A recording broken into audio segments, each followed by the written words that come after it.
الشيطان الرجيم بسم الله الرحمن الرحيم قاف والقرآن المجيد بل عجبوا أن جاءهم منذر منهم فقال الكافرون هذا شيء عجيب أعوذ بالله من الشيطان الرجيم إن الله وملائكته يصلون على النبي يا أيها الذين آمنوا صلوا عليه وسلموا تسليما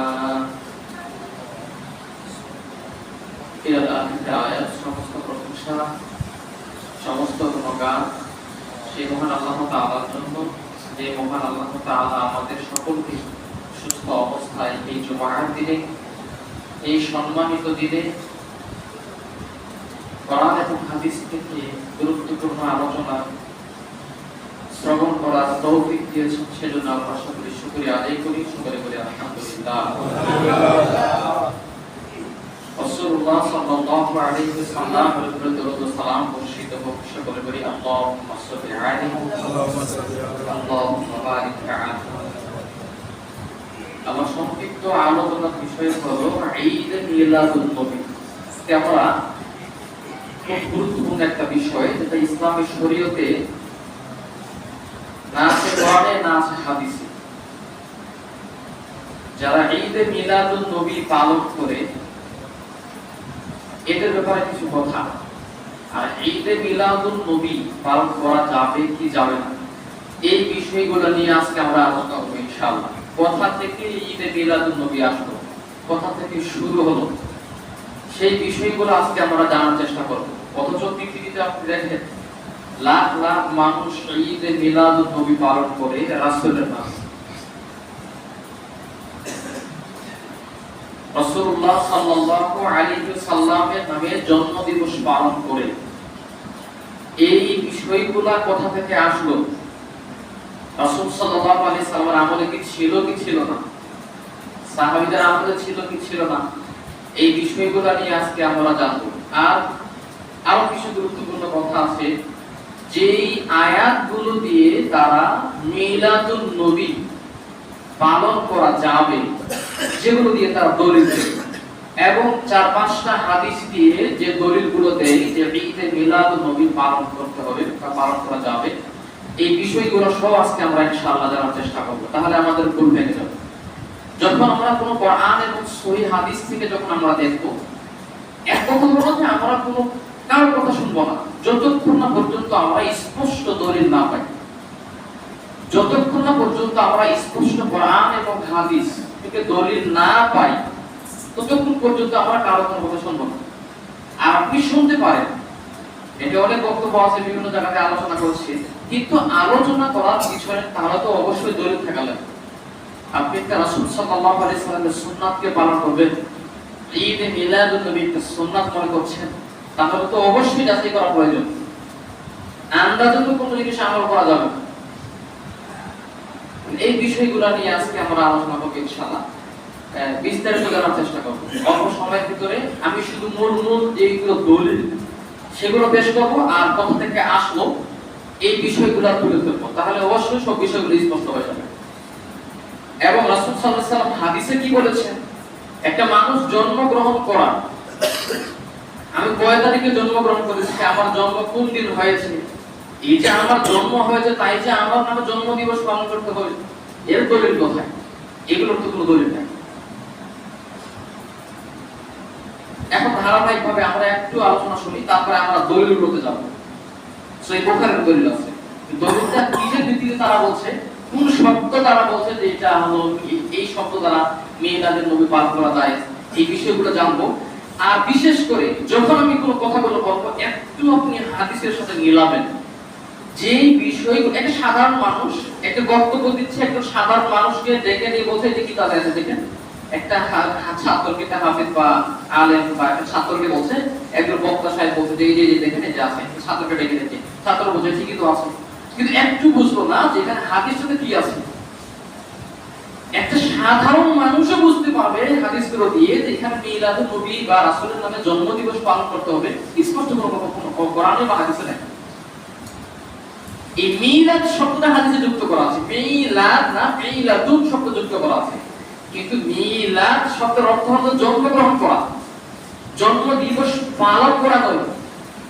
কত রকমের ডিকশনারি আছে, অভিধান আছে, এর অর্থগুলো দেখে কোন জায়গাতে নেই বা কোন হাদিসের ব্যাখ্যাতেও নেই যে রাসূল সাল্লাল্লাহু আলাইহি সাল্লামের নামে ঈদে মিলাদুন নবী বা জন্ম দিবস পালন করতে হবে। কোথাও পাওয়া যাবে না। আর সাধারণ মানুষকে বিভ্রান্ত করছে এভাবে। চলুন আমরা আগে জানি আসি যে ঈদে মিলাদুন নবীর পরিচয় সম্পর্কে। দেখেন, ঈদে মিলাদুন নবী একটি বহু প্রচলিত পরিভাষা, সবাই আমরা শুনে আসি যে ঈদে মিলাদুন নবী যখন 12 রবিউল আউয়াল মাস চলে আসে, তখনই আমরা মনে করি যে এই যে হানাফি মাযহাবের কিছু লোক, সবাই না কিন্তু, আপনি নেটে সার্চ দিবেন যারা প্রকৃত হানাফি, এরা কোনদিন ঈদে মিলাদুন নবী পালন করে না। প্রকৃত যারা হানাফি এরা কোনদিন ঈদে মিলাদুন নবী পালন করে না। আপনি যেটা শুনবেন যারা বড় বড় আলেম, হানাফি মাযহাবের যারা বড় বড় আলেম, নেটে সার্চ দিবেন দেখবেন এরা বলছে না এগুলো জায়েজ না। কিন্তু এই গ্রামে আর বিশেষ করে ছোটখাটো মাওলানা সাহেব এরা বলছে যাবে, কথা বুঝতে পেরেছেন? এদের শিক্ষক বলছে যাবে না, আর ছাত্ররা বলছে সবই যাবে, জায়েজ। আশ্চর্য বিষয়। এখন তো ইন্টারনেটের যুগ, আপনি দেখ সার্চ দিয়ে পাবেন, আর যখন সার্চ দিচ্ছেন পাচ্ছেন হাদিসের একটা বাংলা দেখেছেন কি আছে, হুজুর যে বলছে যে ওটাই সঠিক, এর প্রমাণ কি? হাদিসে যখন বলছে তখন আপনাকে হাদিসটা লক্ষ্য করতে হবে, হাদিস কি আছে আমি একটু দেখি। বুখারী অনুবাদ করা আছে, মুসলিম অনুবাদ করা আছে, আবু দাউদ অনুবাদ করা আছে, নাসাই অনুবাদ করা আছে, ইবনে মাজাহ অনুবাদ করা আছে, তিরমিজি অনুবাদ করা আছে। এই কিতাবগুলো অর্থ করে অনুবাদ করা আছে। অনুবাদটা যে আরবি না আপনি পড়তে পারেন না, কিন্তু অনুবাদটা তো আপনি পড়তে পারবেন বাংলাতে। অনুবাদ যদি পড়লে আপনি বুঝতে পারবেন এখানে কি বলা আছে। সবচেয়ে বিভ্রান্ত করছে যারা নিম্ন মানের আলেম, আরবি পড়েছে কিন্তু ব্যাখ্যা না বুঝে বিভিন্ন কথাবার্তা বলছে। এদের কারণে বিশেষ করে এই সমাজের লোক অশান্তি, এরাও কিছু বুঝতে পারছে না। প্রচন্ড বড় আলেম, বড় ভালো জানে মানুষ, আরবি ভালো জানে, আরে আরবি জানা আর বুঝা আসমান জমির পার্থক্য। আরবি জানা আর বুঝা, আরবি পড়তে পারলে যে সে পণ্ডিত তা না। ওনার কোরআনের অনুবাদ পড়তে হবে, অনুবাদ বুঝতে হবে, তাফসীর বুঝতে হবে, হাদিসের ব্যাখ্যা বুঝতে হবে। বুখারী যেমন হাদিস আছে, এই বুখারীর যে ব্যাখ্যা আছে ফাতহুল বারী, এই ব্যাখ্যা বুঝতে হবে, তাহলে আপনি বুঝতে পারবেন যে একজন শিক্ষিত মানুষ। আরবি পড়তে পারলেই যে সে শিক্ষিত না। আরবি পড়া যে শিক্ষিত সে এসেছে এটা কিন্তু ঠিক না। কোরআন সবাই পড়তে পারে কম বেশি, কয়জন বুঝে?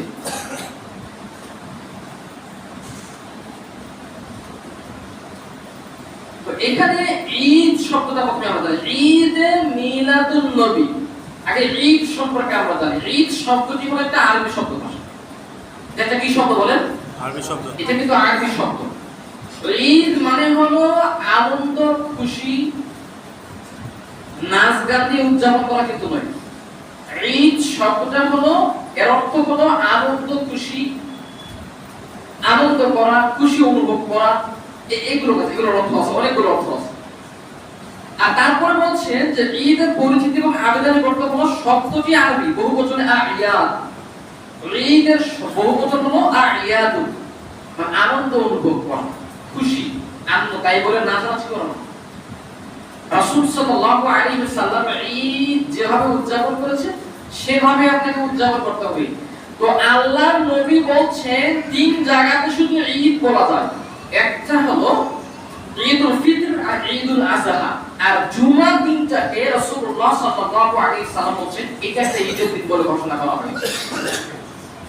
ঈদের দিন আর কুরবানির দিন আর জুমার দিন, এই তিনটা হলো ঈদ বলা হয়েছে, আনন্দ, খুশি। এই ঈদ তিন জায়গাতে ছাড়া পৃথিবীর কোন জায়গাতে ঈদ বলে ঘোষণা করা যাবে না। এটা রাসূল সাল্লাল্লাহু আলাইহি ওয়াসাল্লাম অনুমোদন দেননি। তো এখন ঈদ বা জুমার দিন ঈদ বাদ দিয়ে ঈদুল ফিতর এবং ঈদুল আযহা বাদ দিয়ে আমরা দিয়েছি ঈদ মিলাদুন নবী। চিন্তা করেছেন, এটা হলো বিদআত। মানে রাসূল সাল্লাল্লাহু আলাইহি ওয়াসাল্লাম ইবাদতের জন্য যেগুলো কোনদিন বলেননি, ইবাদতের উদ্দেশ্যে আপনি কোনো কিছু আমল করছেন, যেই আমলটা সম্পর্কে আল্লাহ নবী বলেননি, এটি হলো বিদআত। বিদআতের সংজ্ঞা নিয়ে আলোচনা করব ইনশাআল্লাহ, আবার সময় অনেক বেশি লাগবে। তো এইদিকে নতুন আবিষ্কার ঈদ মিলাদুন নবী, এটা থেকে তো নতুন আবিষ্কার। রাসূলুল্লাহ সাল্লাল্লাহু আলাইহি সাল্লামের নামে জন্মদিবস পালন করতে হবে, এটা একটা নতুন আবিষ্কার। এটা কোরআনেও নেই, হাদিসেও নেই। কোরআনেও নেই, হাদিসেও নেই।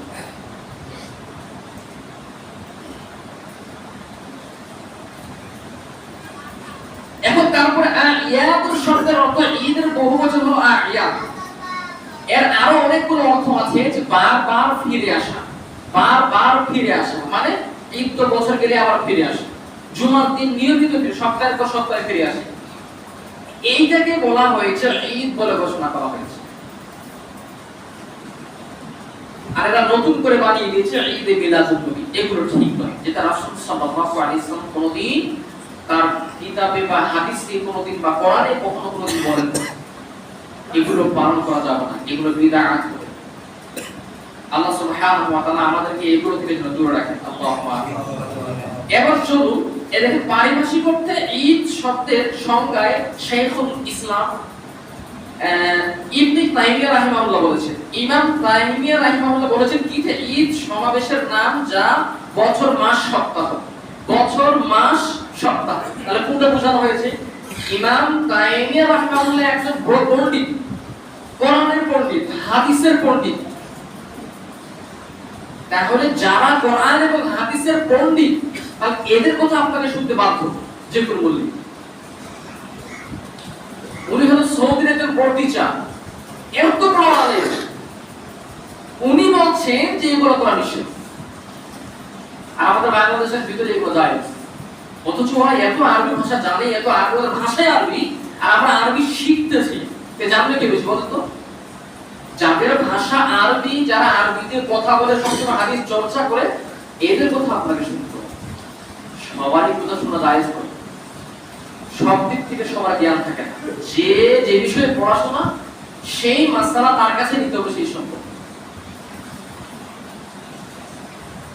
তাহলে কখনো বিভ্রান্ত হওয়া যাবে না। যে যেভাবে কথা বলুন না কেন, সেই বিষয়ে আপনাকে প্রত্যেকটা বিষয়ের দলিল থাকতে হবে। এই যে আমি আপনাদেরকে বললাম যে এই দলিলগুলো কোথায় আছে, আপনি দেখবেন যে ডক্টর শহীদুল হাসান মাদানী ঈদে মিলাদুন নবী পৃষ্ঠা নাম্বার 4 নম্বর পৃষ্ঠার মধ্যে বিস্তারিত এই ঘটনাগুলো উল্লেখ করা আছে। কোনটা সহিহ, কোনটা যঈফ, কে কোন কথাগুলো বলছে, কোথা থেকে আসলো, এই বিষয়গুলো উল্লেখ করা আছে। এই যে আপনাকে আমি দলিল দিয়েছি, এটা আপনি দেখবেন, তাহলে সহজে বুঝতে পারবেন। এখন চলুন, যে মিলাদুন নবী মানে রাসূল সাল্লাল্লাহু আলাইহি সাল্লামের জন্ম। হ্যাঁ, রাসূল সাল্লাল্লাহু আলাইহি সাল্লাম তো জন্মগ্রহণ করেছেন, এটা আমরা জানি। তো মিলাদ মানে হলো জন্মগ্রহণ করা, মিলাদ মানে হলো জন্ম। এই মিলাদ শব্দের অর্থ হলো জন্ম। আমরা মিলাদ মানে কি মনে করি, যে কুলখানি করা, মানুষ মারা গেলে মিলাদ করা, এটা পাগল। মিলাদ শব্দের অর্থ একটু খুঁজে দেখবেন কি আছে। মিলাদ শব্দের অর্থই হলো জন্ম। তো তাই বলে যে রাসূল সাল্লাল্লাহু আলাইহি সাল্লামের নামে জন্ম দিবস পালন করতে হবে, এটা তো স্পষ্ট হাদিসে থাকতে হবে। এমন কোন কথা আপনি আমাকে দেখান তো, যে রাসূল সাল্লাল্লাহু আলাইহি সাল্লাম নিজে বলেছেন যে আমার নামে তোমরা জন্ম দিবস পালন করো, জন্মবার্ষিকী পালন করো। কোথাও আপনি পাবেন, কোথাও পাবেন না।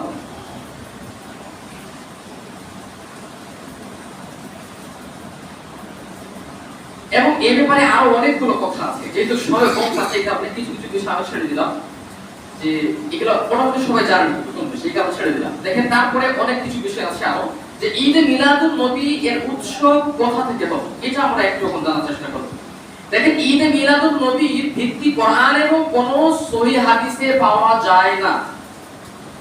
সমস্ত বিজ্ঞ আলেম যারা, এরা সকলেই বলেছে, শাইখ বিন বাজ রাহিমাহুল্লাহ ইনিও বলেছেন যে কোন কোরআন এবং হাদিসে এগুলো পাওয়া যায় না। পুরো কোরআন এবং হাদিস দ্বারা এগুলো প্রমাণিত না। এত বড় বড় আলেম বলেছেন, তাহলে অবশ্যই তাদের কথাগুলো আপনাকে শুনতে হবে। যেহেতু আল্লাহ সুবহানাহু ওয়া তাআলা বলছেন যে ফাসআলু আহলা যিকরি ইন কুনতুম লা তা'লামুন, তাহলে জানা মানুষের নিকটে আপনার জানতে হবে। অজানা মানুষের নিকটে জানলে আপনি পথভ্রষ্ট হবেন। আল্লাহ সুবহানাহু ওয়া তাআলা আমাদেরকে এগুলো থেকে দূরে থাকার তৌফিক দান করুন। আল্লাহুম্মা আমিন। এখন ইতিহাসে তাকালে দেখা যায় যে প্রাক ইসলামী যুগেও এ জাতীয় আচার অনুষ্ঠান ছিল। প্রাক ইসলামী মানে ইসলাম আসার আগে, ইসলামের আগে, যেটাকে জাহেলি যুগ বলা হয়, যেটাকে বলা হয় জাহেলি যুগ। এই জাহেলি যুগে তারা দেব দেবীদের পূজা করত এবং ঈদের মতো পালন করত, উদযাপন করত। তারা দেব দেবীদের পূজা করত। এটা হলো জাহেলি যুগে, প্রাক ইসলামের আগে, মানে ইসলামের আগে এই জাহেলি যুগে তারা এরকম দেব দেবীদের পূজা করত। এভাবে তারা নবীদের জন্মদিবস পালন করত। তারা মনে করত যে এটাই আমাদের সবচেয়ে বড় মিলাদ, যে নবীর নামে আমরা জন্মদিবস পালন করব, এটা আমাদের সবচেয়ে বড়, এটা একটা বড় ঈদ বা বড় খুশির দিন। এই জাহেলি যুগের মানুষ এগুলো মনে করত, তাই তারা এগুলো অনুষ্ঠান উদযাপন করত। কিন্তু আরো কারা কারা এইসব অনুষ্ঠান উদযাপন করত দেখেন এখানে, যে অনুষ্ঠানে যেমন গ্রিক, ইউনান, ফারা, এনা ইত্যাদি এরকম বিভিন্ন জায়গাতে এইসব বিভিন্ন উদযাপন করত। আরেক জায়গাতে বলা হয়েছে ইরাকে, ইরাকে সর্বপ্রথম এইসব উদযাপন করা হতো। নবীদের নামে জন্মদিবস পালন করা হতো, নবীদের নামে জন্মদিবস পালন করা হতো। এই যে ইরাকে অথবা ইরান বা এরকম বিভিন্ন জায়গাগুলোতে যখন এই জন্মদিবস পালন করা হতো, যারা জন্মদিবস পালন করত, এই দেবদেবীদের পূজা করত, অনুষ্ঠান করত, উদযাপন করত, ঈদ খুশি হিসাবে উদযাপন করত, তাদের পরবর্তী খ্রিস্টানরাও এভাবেই করত। যেভাবে এই প্রাক ইসলামের মানুষেরা যেভাবে ঈদ করত, উদযাপন করত, দেবদেবীদের পূজা করত, এই তাদের পরবর্তী খ্রিস্টানরা এভাবেই চলে আসছে, তারাও দেবদেবীদের পূজা করে, এখনো বর্তমান এরকমই চলছে।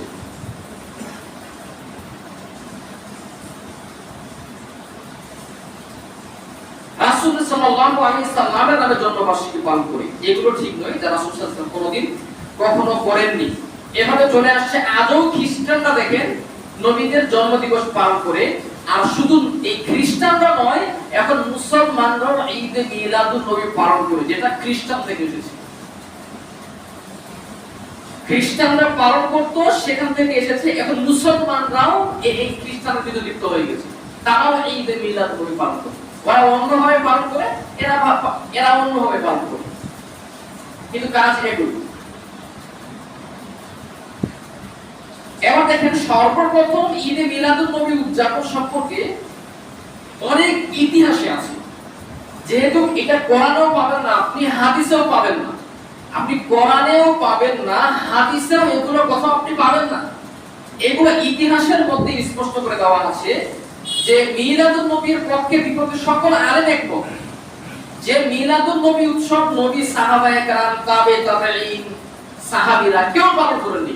আচ্ছা বলেন তো, যে রাসূল সাল্লাল্লাহু আলাইহি সাল্লামকে আমাদের যে সাহাবীরা বেশি ভালোবাসে, সবচেয়ে যারা আল্লাহর নবীকে বেশি ভালোবাসে তারা হলো সাহাবীরা। তো সাহাবীরা পারতেন যে রাসূল সাল্লাল্লাহু আলাইহি সাল্লামের জন্মদিবস পালন করতে বা জন্মবার্ষিকী পালন করতে। তো কই সাহাবীরা তো কোনোদিন রাসূল সাল্লাল্লাহু আলাইহি সাল্লামের জন্মদিবস পালন করেনি। সবচেয়ে সাহাবীরা রাসূল সাল্লাল্লাহু আলাইহি সাল্লামকে বেশি ভালোবাসে। আমরা তো হলাম রাসূল সাল্লাল্লাহু আলাইহি সাল্লামের উম্মত, কিন্তু সাহাবীরা সবচেয়ে বেশি রাসূল সাল্লাল্লাহু আলাইহি সাল্লামকে ভালোবাসে। তাহলে তো রাসূল সাল্লাল্লাহু আলাইহি সাল্লামের জন্মদিবস পালন করতে তারা সাহাবীরা, এত বড় বড় সাহাবী আছে, যেমন আলী রাদিয়াল্লাহু তাআলা আনহু, আবু বকর রাদিয়াল্লাহু তাআলা আনহু। রাসূল সাল্লাল্লাহু আলাইহি সাল্লামের সবচেয়ে কাছের মানুষ হলো আবু বকর রাদিয়াল্লাহু তাআলা আনহু।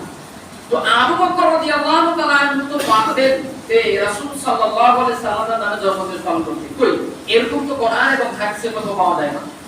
তো কোরআন এবং হাদিসের কথা উল্লেখ দেই, আর আমরা এই ঈদ মিলাদুন নবী পালন করছি। অথচ বিদআত করলে আপনার আমলগুলো সব কিছু নষ্ট হয়ে যাবে। আপনি যে আমলগুলো করছেন সেই আমলগুলো আপনার সবকিছু নষ্ট হয়ে যাবে। তাহলে আপনাকে যে কোনো বিষয় মানতে গেলে তাহলে আপনাকে সব বিষয়গুলো যাচাই করে আপনাকে মানতে হবে। যাচাই বাছাই ছাড়া যদি আপনি মানেন তাহলে আপনি পথভ্রষ্ট হবেন, অযথা আপনার আমল না কবুল হতে পারে। এখন বিখ্যাত মনীষীগণ দুটি মত ব্যক্ত করেছেন যে কারা সর্বপ্রথম এই ঈদ মিলাদুন নবী প্রচার করলো বা শুরু করলো, কত হিজরিতে। এখানে ইসলামের ইতিহাসে উল্লেখ করা আছে, ইতিহাসের বইয়ে উল্লেখ করা আছে যে হিজরির ৪র্থ শতাব্দীর শেষের দিকে, হিজরির ৪র্থ শতাব্দীর শেষের দিকে সর্বপ্রথম মিশরে ফাতেমীয় সাম্রাজ্যে সর্বপ্রথম বিদআতের উদ্ভব ঘটে। ফাতেমীয় সাম্রাজ্যে সর্বপ্রথম এই মিলাদের বিদআতের উদ্ভব ঘটে। কে ঘটালো? সর্বপ্রথম তার এই ঘটাইছে তার নাম হলো মুজাফফর। বলতো নাম কি? মুজাফফর। ইনি হলেন তৎকালীন সময়ে ইরাকের এবং বিভিন্ন জায়গার কথা ওখানে উল্লেখ করা আছে যে উনি প্রধানমন্ত্রী বা একজন খলিফা ছিলেন। সর্বপ্রথম তিনি ঘটাইছেন এই উদ্ভব, এই বিদআতের প্রচলন, এই ঈদে মিলাদুন নবী তিনি ঘটাইছেন সর্বপ্রথম। এই ইতিহাসের কথা এখানে উল্লেখ করা আছে। সর্বপ্রথম এই মুজাফফর ইনি সর্বপ্রথম ঈদে মিলাদুন নবী পালন করেছেন কার নামে? ৬ জন সাহাবীর নামে, ৬ জন ব্যক্তির নামে ঈদে মিলাদুন নবী পালন করেছেন। তার মধ্যে একজন হলো যে রাসূল সাল্লাল্লাহু আলাইহি ওয়াসাল্লামের নামে ঈদে মিলাদুন নবী মানে জন্মবার্ষিকী পালন করেছেন রাসূলুল্লাহ সাল্লাল্লাহু আলাইহি ওয়াসাল্লামের নামে। তার কত মিথ্যা, মানে তিনি যে একজন প্রধানমন্ত্রী, প্রধান শাসক, এই অহংকার করে এই কাজগুলো করেছেন, নিজের ব্যক্তিগতভাবে এই কাজগুলো করেছেন। তারপরে আলী রাদিয়াল্লাহু তাআলা আনহু জন্মদিবস পালন করেছে। এই ৬ জন ব্যক্তির নামে জন্মদিবস পালন করেছে এই মুজাফফর। তারপরে হলো হাসান রাদিয়াল্লাহু তাআলা আনহু, হুসাইন রাদিয়াল্লাহু তাআলা আনহু, ফাতেমা রাদিয়াল্লাহু তাআলা আনহা। এইভাবে আর ওই দেশের তৎকালীন সময়ে ফাতেমীয় মিশরী, তৎকালীন সময়ে ফাতেমীয় এই সাম্রাজ্যের খলিফা, যিনি খলিফা ছিলেন তিনি তো মারা গেছেন। তারপরে যে মুজাফফর হয়েছে তার আগে যে খলিফা ছিল তার নামেও তারা জন্মদিবস পালন করেছে। এই ৬ জন ব্যক্তির নামে তারা জন্মদিবস পালন করেছেন, সেটা নিজের ব্যক্তিগতভাবে। এটা কোনো কোরআন এবং হাদিসে নেই, এটা কোরআন এবং হাদিসে কোথাও নেই। তারা ব্যক্তিগতভাবে নিজের মন গড়া ভাবে তাদের জন্মদিবস পালন করেছে, জন্মবার্ষিকী পালন করেছে। এটা কোরআনে হাদিসে নেই। কারণ এখান থেকে কিন্তু সিরিয়াল ভাবে শুরু হয়ে গেল। এখন এই বিষয়গুলো আপনি কোথায় পাবেন? আমি এই কারণে প্রত্যেকটা বিষয়ে যেন এদিক ওদিক না হয়, প্রত্যেকটা বিষয় যখন আমি বলবো প্রত্যেকটা বিষয়ে দলিল থাকতে হবে জরুরি। আর আমি দলিল ছাড়া বলবো এটা মিথ্যা হবে। আপনি যতদিন আপনি এগুলো মানবেন, কাউকে বলবেন, সেগুলো পানামার হবে। এই কারণে আপনি দেখবেন যে আল খিতাব লিল মাকরিসি, বলেন তো বইয়ের নাম কি? আল খিতাব লিল মাকরিসি। আল খিতাব লিল মাকরিসি দেখেন 490 থেকে 499 নম্বর পৃষ্ঠায় এই বিষয়গুলো উল্লেখ করা আছে। 490 থেকে 499 নম্বর পৃষ্ঠা পর্যন্ত এই বিষয়গুলো সিরিয়াল উল্লেখ করা আছে। কোথা থেকে আসে? এখান থেকে আমরা স্বাভাবিক বুঝতে পারলাম। আরেকটা মত, দ্বিতীয় মত হলো যে হিজরির ৭ম শতাব্দীর প্রথম দিকে ইরাকের মাউসিল বা মোসেল শহরে, ইরাকের মাউসিল বা মোসেল শহরে তৎকালীন বাদশা, তার নাম হলো আল মুজাফফর, আর মুজাফফরি। মানে দুইটা মত, একটা হলো ৪র্থ হিজরি, একটা হলো ৭ম হিজরি। এই দুইটা মত আছে যেটা ইতিহাসের কথায় উল্লেখ করা আছে। তাহলে আমরা এখান থেকে এতটুকু অল্প কিছু আমরা বুঝতে পেরেছি এই বিষয়গুলো, যে ঈদে মিলাদুন নবী সম্পর্কে কথাটা কি আসলো। এখন আরো এই বিষয়গুলো কোথায় আছে আরেকটা রেফারেন্স দিই আপনাকে আমি, যে বিস্তারিত আল আইয়াদ ওয়া আসরুন এবং আল মুসলিম পৃষ্ঠা নম্বর 286 এবং 289 নম্বর পৃষ্ঠায় এই কিতাবের এই বইয়ের মধ্যে উল্লেখ করা আছে। তাই আপনাদের প্রত্যেকটা বিষয়ের আমি দলিল দিয়েছি যে এই কিতাবের মধ্যে উল্লেখ করা আছে, এই বিষয়গুলো এখানে এই কিতাবের মধ্যে উল্লেখ করা আছে। আমি এটা স্পষ্ট দলিল দিয়েছি এবং কিতাবের রেফারেন্স দিয়েছি।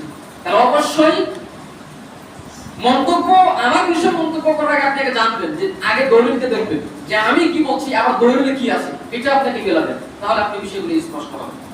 এখন চলুন যে ঈদে মিলাদুন নবী পালন করার শারঈ হুকুম কি, ঈদে মিলাদুন নবী যে পালন করতে হবে, কিভাবে পালন করতে হবে কিনা, এ ব্যাপারে আমরা এখন কিছু জানি।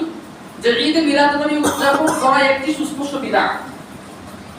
সুস্পষ্ট যে বিদআত কে বলেছেন, এগুলো অনেকগুলো হাদিস আছে। আপনাকে হাদিসগুলো আমি সামনে উপস্থাপন করব। এখন একটু মনোযোগ সহকারে শুনেন আর ভালো করে মনোযোগ সহকারে শুনবেন। এখানে ঈদে মিলাদুন নবী কখনো রাসূল সাল্লাল্লাহু আলাইহি ওয়াসাল্লাম পালন করেননি। তার চার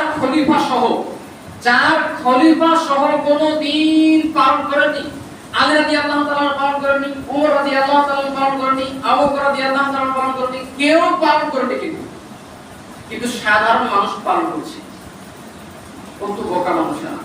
আর নিজের ব্যক্তিগত হাদিসের গবেষণা করে ব্যক্তিগত মত দিয়ে মানুষকে শোনাচ্ছে যে ঈদে মিলাদুন নবী পালন করা যাবে। এত বড় মিথ্যা কথা, রাসূলের নামে মিথ্যা কথা। কেউ যদি রাসূলুল্লাহ সাল্লাল্লাহু আলাইহি ওয়াসাল্লামের মিথ্যা কথা বলে, তার থাকার জায়গা জাহান্নাম, সে জান্নাতে যেতে পারবে না। তাহলে এখানে এতটুকু বলা যায় যে ঈদে মিলাদুন নবী এটা নতুন আবিষ্কার। এটাই মিলাদুন নবী এটা নতুন আবিষ্কার। এগুলো ইসলাম আসার 300-400 বছর পরে নতুন আবিষ্কার হলো। এগুলো পুরাতন না, রাসূলের আমলে ছিল না, সাহাবীদের আমলে ছিল না, এগুলো কোনো কিছুই ছিল না। যেমন একটা হাদিস আপনাকে বলি, দেখেন সহিহ বুখারীর হাদিসের মধ্যে রয়েছে 2697 নম্বর হাদিস এবং সহিহ মুসলিমের 1718 নম্বর হাদিসের মধ্যে আছে। একটা হাদিস আমরা এখানে শুনি। রাসূলুল্লাহ সাল্লাল্লাহু আলাইহি ওয়াসাল্লাম বলেছেন, মান আহসা ফি আমরিনা হাদা মা লাইসা মিনহু ফাহুয়া। এই হাদিসের মধ্যে রাসূলুল্লাহ সাল্লাল্লাহু আলাইহি ওয়াসাল্লাম স্পষ্ট করে বলেছেন যে ব্যক্তি আমাদের শরীয়তে এমন কিছু নতুন সৃষ্টি করলো তার মধ্যে নেই, তা প্রত্যাখ্যান। এমন কিছু মানুষ নতুন কিছু আবিষ্কার করলো তা রাসূল সাল্লাল্লাহু আলাইহি ওয়াসাল্লাম কখনো বলেননি। আর এগুলো যারা মানুষকে বলবে, যারা নিজেরাও করবে, এরা হলো পথভ্রষ্ট হবে। এরা উপরে উঠে আসতে পারবে না, এদের আমলগুলো সব নষ্ট হয়ে যাবে, এদের আমল টিকবে না।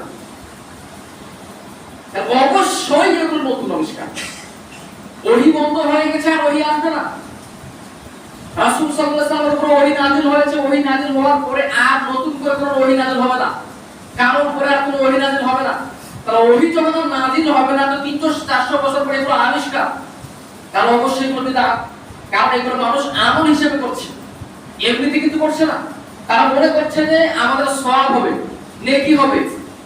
এগুলো পালন করলে তারা মনে করছে যে সওয়াব হবে, সওয়াবের আশায় কিন্তু তারা করছে। কারণ তাদের আমলগুলো স্পষ্ট অবশ্যই নষ্ট হয়ে যাবে।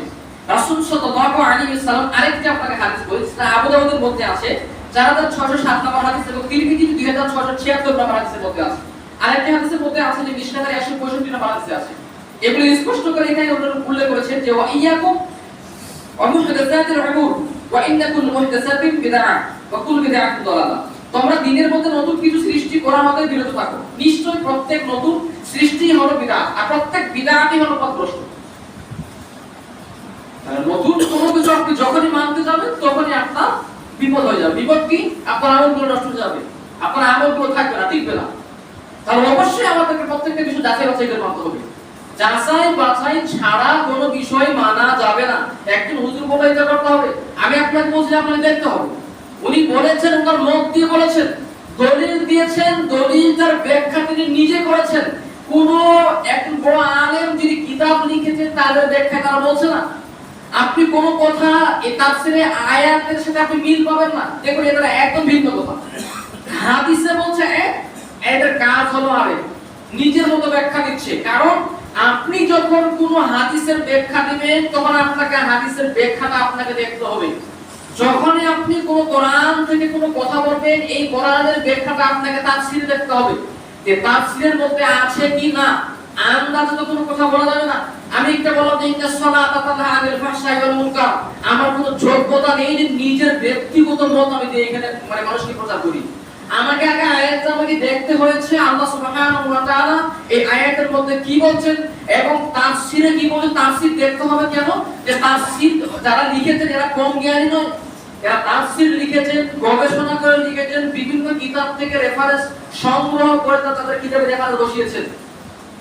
তারা এত বড় তাফসীর বিদ্বান তারা নিজের কোনো কথা তুলে ধরেননি, আর আমরা নিজের কথা কথাই তুলে ধরে বসিয়ে দিয়েছি। আশ্চর্য বিষয়। এই কারণে সাবধান, এগুলো থেকে অবশ্যই আমাদেরকে দূরে থাকতে হবে, বিদআত থেকে দূরে থাকতে হবে। আর যখন কোনো বক্তা, কোনো মানুষ যখন ইন্টারনেটে আপনি শুনবে, যাই শুনেন, আপনাকে জরুরি এটা আপনাকে যাচাই করা।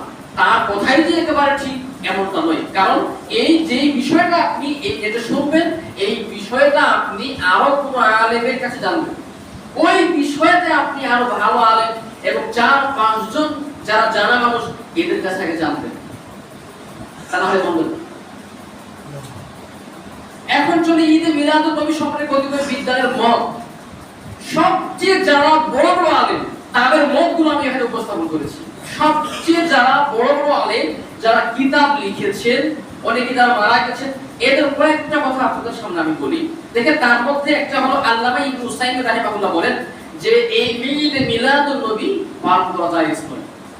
এত বড় পণ্ডিত ছিল কোরআন হাদিসের পণ্ডিত, তিনি বলছেন যে মিলাদুন নবী পালন করা জায়েজ নয়, রাসূল সাল্লাল্লাহু আলাইহি সাল্লামের নামে জন্মদিবস পালন করা জায়েজ নয়।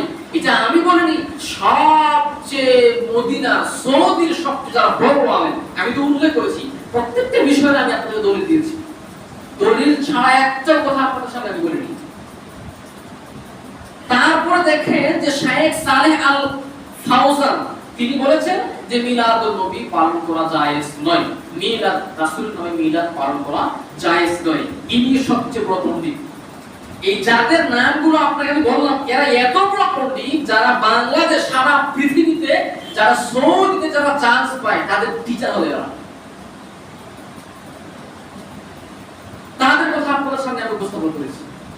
আরেকজন কথা উপস্থাপন করি, দেখেন শাইখ আব্দুল আজিজ ইবনে বাজ রাহিমাহুল্লাহ একই কথা বলেছেন যে ঈদে মিলাদুন নবী এগুলো পালন করা জায়েজ নয়।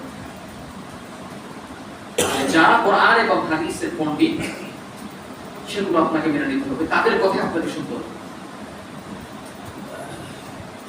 এখন আমরা অল্প একটু বিষয় শুনে আসি যে ঈদে মিলাদুন নবী উপলক্ষে সমাজের প্রচলিত কর্মকাণ্ড। এই যে ঈদে মিলাদুন নবীতে তারা কি কি করে, এরকম অনেকগুলো বিষয় আছে। অথচ আপনি দেখেন যে ইসলামী সঙ্গীত বাজানো হয়, ব্যান্ড বাজানো হয়, ইসলামী সঙ্গীত। দেখেন, ইসলামী সঙ্গীত গাওয়ার সাথে সাথে একটা বাজনা শুরু করতে। আপনি শহরে যাবেন, যখনই এই রাসূল সাল্লাল্লাহু আলাইহি সাল্লামের জন্মবার্ষিকী তারা পালন করে, রাস্তা অবরোধ করে, রাস্তা বন্ধ করে দিয়ে, লাইট দিয়ে, বাজনা দিয়ে, খাওয়া দাওয়ার আয়োজন করে, এগুলো রাসূল জীবনে করেন। তার 63 বছর জীবনীতে কোনোদিন এগুলো তিনি করেন, এগুলো কোনোদিন পালন করেন। একটা হাদিস দেখান যে হাদিসটা যে আছে যে রাসূল বলেছেন কোনটা, একটা হাদিস অথবা কোরআনের আয়াত দেখান, তাহলে বিশ্বাস করব। একটা হাদিস একটা কোরআনের আয়াত দেখান যে এগুলো রাসূল সাল্লাল্লাহু আলাইহি ওয়াসাল্লাম করতে বলেছেন, কথাও আপনি পাবেন না। আপনি যে ইমাম সাহেব যে বলেন তাকেও জিজ্ঞাসা করেন, আপনি যে কথাগুলো বলছেন এগুলো দলিল কই? ওই সমাজের ভয়ে এসব করছে, জানেন? এগুলো সমাজের ভয়ে করছে। এটা মনে রাখেন যে রাসূলের নামে মিথ্যা বলে তারা বলছে সমাজের ভয়ে। যারা সমাজের নেতা তারা বলছে এগুলো করতে হবে, ইমাম সাহেব বলছে রাজি। একবার মরে দেখো তোমার অবস্থা কি হয়, একবার মরে দেখো তোমার অবস্থা কি হয়। রাসূল সাল্লাল্লাহু আলাইহি ওয়াসাল্লাম বলছেন, শোনো, আমার নামে কেউ যদি মিথ্যা কথা বলে প্রচার করে তাহলে তার থাকার জায়গা জাহান্নাম, হুজুর জাহান্নামে যাবে। শুধু এটা নামাজ পড়ছে, যারা নামাজ পড়ে তারা জাহান্নামে যাবে, একটু আলেম এই যে হুজুর সাহেব জাহান্নামে যাবে। কেন জানেন? এই ব্যাপারে অনেকগুলো হাদিস আছে। কেন যাবে জানেন? এই সুবিধা খুঁজি। যদি আমি এই কথাগুলো না বলি, সমাজের বড় বড় নেতাদের কথা যদি আমি না শুনি, তাহলে আমার চাকরি বাতিল হয়ে যাবে, তাহলে আমার চাকরি থাকবে না। এই ভয়ে যে আপনি কাজ করছেন, আপনি ভয় করছেন কাকে? আল্লাহকে বাদ দিয়ে আপনি আল্লাহর নামে মিথ্যা পালন করছেন, মিথ্যা দিবস পালন করছেন, রাসূলের নামে আপনি মিথ্যা কথা বলছেন, সমাজের সামনে বলছেন। এর পরিণতি অনেক ভয়ঙ্কর হবে, আপনার থাকা জায়গা জাহান্নাম হবে। সাবধান, এগুলো থেকে আমাদের সকলকে দূরে থাকতে হবে। যেটা রাসূল বলেছেন সেটা আমাদেরকে মানতে হবে, যে রাসূল কখনো করেননি বলেননি সেগুলো থেকে আমাদেরকে অবশ্যই দূরে থাকার চেষ্টা করতে হবে। অথচ ওয়াজ মাহফিল করে ওই উদ্দেশ্যে, এর দলিল কোথায়? ওয়াজ মাহফিল করা তো নিষেধ নয়, এই নির্দিষ্ট করে দিন সোমবার রাসূল সাল্লাল্লাহু আলাইহি ওয়াসাল্লামের জন্ম, সেই উদ্দেশ্যে আপনি ওয়াজ মাহফিল খাওয়া দাওয়া পালন করছেন, খাওয়া দাওয়া আনন্দ উৎসব করছেন। তো রাসূল সাল্লাল্লাহু আলাইহি ওয়াসাল্লাম বলেন তোমরা এই সোমবারে আর বৃহস্পতিবার তোমরা সিয়াম রাখো। তো সিয়াম না রেখে আপনি খাওয়া দাওয়ার আয়োজন করেছেন, মহিলারা যাচ্ছে খাওয়া দাওয়া করতে, এক প্লেটে করে খাওয়া নিয়ে আসছে, এটা যে ঈদ মিলাদুন নবী পালন করছেন আপনি, এটা রাসূল কোনোদিন বলেননি। তাহলে অবশ্যই এগুলো মানা যাবে না, এটা রাসূল কোনোদিন কখনো বলেননি। আল্লাহ কোরআনে কোথাও উল্লেখ নেই, কোনোদিন বলেননি। এখন কথা হলো যারা এই বিষয়গুলো মানে, যারা দলিল দেয়, আমি আপনাদের দলিলগুলো উপস্থাপন করছি, এখন দেখেন ভালো করে শুনবেন। যে দলিলগুলো দিয়ে তারা বলে যে ঈদ মিলাদুন নবী পালন করা যাবে,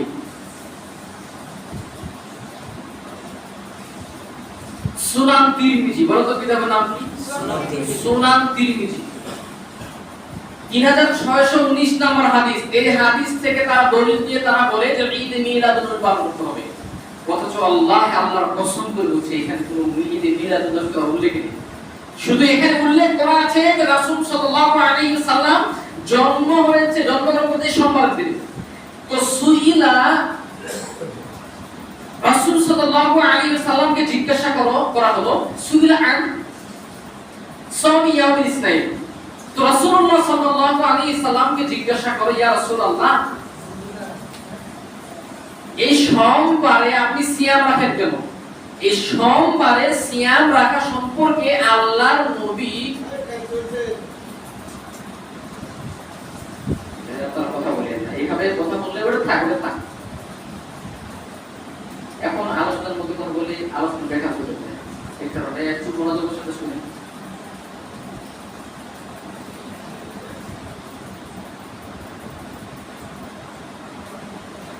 তাহলে এই সুনান তিরমিজির মধ্যে যে হাদিসটা আছে 3619 নম্বর হাদিসে উল্লেখ করা আছে। তো রাসূলুল্লাহ সাল্লাল্লাহু আলাইহি সাল্লামকে জিজ্ঞাসা করা হলো, ইয়া রাসূলুল্লাহ এই সোমবারের দিনে সিয়াম সম্পর্কে জিজ্ঞাসা করা, আপনি সোমবারের দিনে সিয়াম রাখেন কেন? তো রাসূলুল্লাহ সাল্লাল্লাহু আলাইহি সাল্লাম বলছেন যে ফিহে উলিদতু, এই দিনে আমি আমার জন্মগ্রহণ করেছি, এই দিনে আমার জন্ম, এবং এই দিনে আমার উপরে ওহী করা হয়েছে, এতটুকু ছাড়া আর কোনো কিছু এখানে নেই। তো এই হাদিস থেকে একটা সাধারণ মানুষও বুঝতে পারবে যে এখানে আল্লাহর নবী কোনোদিন ঈদ উদযাপন করতে বলেননি, ঈদ মিলাদুন নবী পালন করতে বলেননি। কারণ এই হাদিস থেকে আন্দাজে বলছে যে ঈদ মিলাদুন নবী যে লেখা আছে, এই যে ঈদ মিলাদুন লেখা আছে, এই যে মিলাদ লেখা আছে, হ্যাঁ মিলাদ মানে তো রাসূল সাল্লাল্লাহু আলাইহি ওয়াসাল্লামের জন্ম, হ্যাঁ অবশ্যই রাসূল জন্ম সোমবারে, এটা হাদিসে আছে। তো এখানে জন্মের শব্দের অর্থ হলো মিলাদ। তো আল্লাহ আপনাকে বলেননি যে তোমরা মিলাদুন নবী উদযাপন করো, গান বাজনা বাজাও, খাওয়া দাওয়া করো, এটা দলিল কই? এরা এই হাদিস থেকে দলিল, আপনাকে সাধারণ মানুষও বুঝতে পারবে। আমি আপনাকে হাদিসের রেফারেন্সটা দিচ্ছি, আপনি দেখেন এই হাদিসে আপনি ছোট্ট একটা হাদিস, এখান থেকে আপনি আরো স্পষ্ট হতে পারবেন। ঈদ মিলাদুন নবী উদযাপন করতে হবে, এটা পুরো স্পষ্ট করা এবং হাদিসের কোথাও আপনি পাবেন না। রাসূল সাল্লাল্লাহু আলাইহি সাল্লামের মৃত্যু হয়েছে সোমবারের দিনে, আবার এটা তো হাদিসে আছে। তো এইখানে আবার সোমবারে মৃত্যু হওয়ার কারণ, এই সোমবারের উদ্দেশ্যে আবার ঈদ মিলাদুন নবী পালন করতে হবে। আর এই সোমবারে রাসূল সাল্লাল্লাহু আলাইহি সাল্লামের জন্ম, এই রাসূল সাল্লাল্লাহু আলাইহি সাল্লামের সোমবারে জন্ম হয়েছে, জন্মের উদ্দেশ্যে যে আপনাকে মিলাদুন নবী পালন করতে হবে, এর তো কোনো দলিল নেই। এগুলো থেকে অবশ্যই আমাদেরকে দূরে থাকতে হবে, যেটা রাসূল সাল্লাল্লাহু আলাইহি সাল্লাম কোনোদিন বলেননি, সেগুলো থেকে অবশ্যই আমাদেরকে দূরে থাকতে হবে। এখন তো অনেক ধরনের জন্মদিবস পালন করা হয় যেগুলো রাসূল নিষেধ করেছেন। তাই আল্লাহ সুবহানাহু ওয়া তাআলা আমাদেরকে এরকম বিষয় যেগুলো বিভ্রান্তিকর বিষয়, সেগুলো থেকে আমাদেরকে দূরে রাখেন, আল্লাহুম্মা আমিন। আরেকটি আয়াত থেকে তারা দলিল দেয়, সূরা আহজাবের 56 নম্বর আয়াতের মধ্যে স্পষ্ট করে উল্লেখ করা আছে, ইন্নাল্লাহা মালাইকাতাহু ইউসাল্লুনা আলান নবী ইয়া আইয়ুহাল্লাযীনা আমানু সাল্লু আলান নবী সাল্লু আলাইহি ওয়া সাল্লিমু তাসলিমা। এই আয়াতটা থেকে তারা দলিল দেয়। দেখেন এখানে আল্লাহ স্পষ্ট করে বলছেন, ইন্নাল্লাহা ওয়া মালাইকাতাহু ইউসাল্লুনা আলান নবী, নিশ্চয়ই আল্লাহ এবং ফেরেশতারা আল্লাহর নবীর উপরে দরুদ পাঠ করে, দরুদ ও সালাম পাঠ করে, এখানে স্পষ্ট করা আছে। এবার বলছেন ইয়া আইয়ুহাল্লাযীনা আমানু, এক কথা হে ঈমানদারগণেরা শোনো, তোমরা যারা ঈমান এনেছো তোমরাও রাসূলের নামে দরুদ পাঠ করো। এখানে কি উল্লেখ করা আছে যে ঈদে মিলাদুন নবী পালন করতে হবে? মানে সাধারণ মানুষকে এরা এমন ভাবে ধরাই করছে, সাধারণ মানুষ কিন্তু জানে না, বুঝে না, জানছে উনি বড় আলেম, উনি যেভাবে বলছেন তারা সেভাবে মেনে নিয়েছে। অথচ এই আয়াতের মধ্যে স্পষ্ট কোনো কথা উল্লেখ নেই যে এই আয়াতের মধ্যে ঈদ মিলাদুন নবী পালন করতে হবে, কোথাও উল্লেখ নেই। অথচ আরেকটা আয়াতের মধ্যে স্পষ্ট করে উল্লেখ করে তারা বলছে, সূরা আলে ইমরানের 31 নম্বর আয়াতের মধ্যে উল্লেখ করছে, তে বলছে কুল ইন কুনতুম তুহিব্বুনাল্লাহ ফাত্তাবিউনি ইউহিব্বুকুমুল্লাহ ইয়াগফিরু লাকুম যুনুবাকুম ওয়াল্লাহু গফুরুর রহিম। এই আয়াতটা থেকে তারা দলিল দিচ্ছে যে ঈদ মিলাদুন নবী পালন করতে হবে। আর ভাইজান এখানে তো স্পষ্ট করে বলা হয়েছে যে কুল ইন কুনতুম তুহিব্বুনাল্লাহ, হে নবী আপনি বলুন যদি তোমরা আল্লাহকে ভালোবাসো তাহলে ফাত্তাবিউনি ইউহিব্বুকুমুল্লাহ, তাহলে তোমরা আল্লাহ এবং রাসূলকে ভালোবাসো। এখানে স্পষ্ট করে আল্লাহ বলে দিয়েছে যদি তোমরা আল্লাহকে ভালোবাসো তাহলে তোমরা আমার অনুসরণ করো। এই অনুসরণ করার নাম কি? এই মিলাদুন নবী পালন করতে হয়, এর দলিল কোথায়? কোনো দলিল নেই। এরা এরকম বিভ্রান্তি করে এই যে আয়াতগুলো থেকে তারা দলিল দেয়, আপনি দেখবেন যে এইগুলোতে তারা দলিল দিচ্ছে কিন্তু স্পষ্ট উল্লেখ করা নেই। অথচ আরেকটি আয়াতে দিয়ে তারা দলিল দেয় ওয়ামা আরসালনাকা, এই আয়াতটা থেকে তারা দলিল দিচ্ছে যে ওয়ামা আরসালনাকা ইল্লা রাহমাতুল লিল আলামিন, রাসূলুল্লাহ সাল্লাল্লাহু আলাইহি সাল্লামকে বিশ্ব জগতে রহমত স্বরূপ ছাড়া অন্য কোনো কারণে পাঠানো হয়নি। এই যে আল্লাহর নবীকে রহমত স্বরূপ পাঠানো হয়েছে এই কারণে তারা বলছে যে ঈদ মিলাদুন নবী পালন করতে হবে। তো ঈদ মিলাদুন নবীর সাথে এই আয়াতের সম্পর্ক কি? পুরো সম্পর্ক নেই। আর এই যে আয়াতগুলো বললাম এই আয়াতগুলো থেকে তারা দলিল দিচ্ছে, যেটা কোনো স্পষ্ট কোনো দলিল নাই, কোনো দলিল নেই। আপনি তাফসীর দেখবেন না, এই যে আয়াতগুলো বললাম এই আয়াতগুলোর অর্থ দেখেন, এর তাফসীর ব্যাখ্যা দেখেন, এগুলোতে কথা উল্লেখ করা নেই। আর এই আয়াতগুলো দিয়েই তারা স্পষ্ট করে দলিল দিচ্ছে। আর শ্রোতাও বলছে আলহামদুলিল্লাহ সুবহানাল্লাহ, মানে বক্তাও যেমন শ্রোতাও তেমন, বক্তা যেভাবে বুঝাচ্ছে সে শ্রোতাও সেভাবে বলছে আলহামদুলিল্লাহ সুবহানাল্লাহ। মানে কখন আলহামদুলিল্লাহ বলতে হবে ওটাও বুঝে না, আর কখন সুবহানাল্লাহ বলতে হবে ওটাও বুঝে না। তাহলে অবশ্যই আমাদেরকে এগুলো থেকে দূরে থাকতে হবে। এরকম বিভিন্ন আয়াত থেকে সূরা আনবিয়ার 107 নম্বর আয়াত দিয়ে তারা দলিল দেয়, অথচ এগুলোতে কোথাও দলিল নেই। এবং সূরা ইউনূসের 58 নম্বর আয়াত দিয়ে তারা দলিল দেয়, একটা তো কোনো এগুলো উল্লেখ করা নেই। তাহলে অবশ্যই আমাদেরকে এগুলো থেকে দূরে থাকতে হবে। এখন অনেক বিষয় পালন করা হয়, এটা দেখেন যে বার্থডে, ম্যারেজ ডে, মরণ ডে, খতনা ডে, কত রকমের ডে পালন করে, দেখছেন না? একটা ছেলে ছোট বাচ্চা মানে খতনা দিবে, এটারও তারা উদযাপন করছে আনন্দ। অথচ তার উচিত কি ছিল যে আমার সন্তানের জন্য দোয়া করা। আর খতনা দিয়ে তারা এমন অনুষ্ঠান করছে যেটা বিয়েতে অনুষ্ঠান করা হয় না। এই খতনা দিয়ে তারা অনুষ্ঠান করছে, তার সন্তানের খতনা দিয়ে তারা এমন অনুষ্ঠান করছে যে অনুষ্ঠান বিয়েতে করা হয় না। কত রকমের ডে পালন করছে তারা। এগুলো থেকে অবশ্যই, যেগুলো রাসূল কোনদিন রাসূল সাল্লাল্লাহু আলাইহি ওয়াসাল্লাম কোনদিন বলেননি, এগুলো থেকে অবশ্যই আমাদেরকে দূরে থাকতে হবে। আল্লাহ সুবহানাহু ওয়া তাআলা আমাদের সকলকে এরকম বিভ্রান্তিকর এবং বিদআতি কর্মকাণ্ড থেকে যেন আমাদেরকে দূরে রাখেন, আল্লাহুম্মা আমিন। আমরা প্রত্যেকটা বিষয়ে যেহেতু আমরা আমল করব, আমল করার উদ্দেশ্যে জানবো। একটা বিষয় মনে রাখেন যে আমরা যে বিষয়গুলো আমল করব, আমল করার উদ্দেশ্যে আপনাকে মানুষকে জানতে হবে, যে জানে তার কাছে জানতে হবে। সব কথা আপনি ইউটিউবে আলোচনা শুনবেন, এই আলোচনা সবার জন্য জায়েজ নয়। শুনবে কারা জানেন? যারা সেই সম্পর্কে বরাদ্দ সম্পর্কে জানে তারা শুনবে। তারা কি ভুল বলছে সেই ভুলটা সমাধান করবে তারা। আপনি কি বুঝবেন? কোরআন হাদিস তো আপনি বুঝেন, কোরআন হাদিস তো আপনি পড়তে পারেন না, তো আপনি ইউটিউবে শুনে আপনি কি বুঝবেন বলেন? ইউটিউবে আপনার জাল হাদিস বললেও বলবে আপনি সহিহ, সহিহ হাদিস বললেও বলবেন আপনি সহিহ। আপনি পার্থক্য করতে পারবেন না। আর শুনতে আপনাকে নিষেধ করিনি, যখনই শুনবেন সেটার এক নাম্বার পদক বলেন। আর এই দলিলটা সম্পর্কে আপনি আগে জানবেন আর অন্য আলেম কি বলছে এটা আপনারা জানবেন। এটা আমার অনুরোধ থাকবে, আমরা যে কোনো কথা মানার চেষ্টা করবেন। আল্লাহ সুবহানাহু ওয়া তাআলা আমাদেরকে সকলকে সঠিক পথ দেখান, আল্লাহুম্মা আমিন। আর আমরা সকলেই পাঁচ ওয়াক্ত সালাত আদায় করি। সম্মানিত ভাই বোন, আমি সকলের উদ্দেশ্য করে বলছি আমি নিয়মিত আপনাদেরকে সালাতের কথা বলি। আল্লাহ সুবহানাহু ওয়া তাআলা আমাদেরকে সকলকে যেন পাঁচ ওয়াক্ত সালাত কায়েম করার তৌফিক দান করে দেন। আল্লাহুম্মা আমিন। এখনো বলছি যে যদি বেঁচে থাকবো ততদিন আপনাদেরকে বলতেই থাকবো সালাতের কথা, নামাজের কথা। সেদিন কিয়ামতের মাঠে আপনার সাথে দেখা হবে, সেদিন দেখা হবে যে আমি আপনাকে বলেছিলাম কিনা, আমার দায়িত্ব আমি পালন করেছিলাম কিনা, সেটা সেদিন দেখতে পাবো। খলাসা হবে সেদিন কিয়ামতের ময়দানে। আল্লাহ সুবহানাহু ওয়া তাআলা আমাদের সকলকে। আরেকটি বিষয় যে একজন ভাই যে কোন কারণে মারা গেছে, উনি ওনার জন্য 1000 টাকা দান করেছেন। আপনারা সকলেই ওই মাইয়েতের জন্য সকলে দোয়া করবেন। আল্লাহ সুবহানাহু ওয়া তাআলা ওই মাইয়েতকে যেন জান্নাতুল ফিরদাউস দান করেন, আল্লাহুম্মা আমিন। যেন উত্তম স্থান দান করেন, আল্লাহুম্মা আমিন। আর যারা অসুস্থ আছে আল্লাহ তুমি তাদেরকে সুস্থ করে দাও, আল্লাহুম্মা আমিন। আর যারা কবরে আছে আল্লাহ তুমি তাদেরকে জাহান্নাম থেকে মুক্ত করে, জাহান্নামের শাস্তি থেকে মুক্ত করে তাদেরকে জান্নাতের সাথে কবরকে সংযুক্ত করে দিন, আল্লাহুম্মা আমিন। এগুলো আমরা সংক্ষিপ্ত আলোচনা করতেছি। সুবহানাল্লাহি ওয়া বিহামদিহি, আশহাদু আল্লা ইলাহা ইল্লা আনতা, আস্তাগফিরুকা ওয়া আতুবু